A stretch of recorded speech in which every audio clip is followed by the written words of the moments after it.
la gran sorpresa.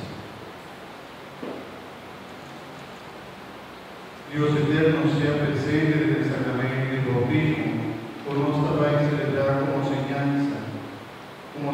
de tu amor.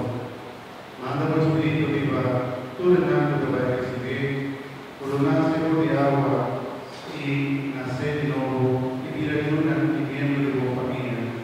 Amén de Jesucristo, nuestro Señor. Hermana, nos estamos aguardando el momento aquí, los más que durante 40 y otro día, pero el día de tarde, oremos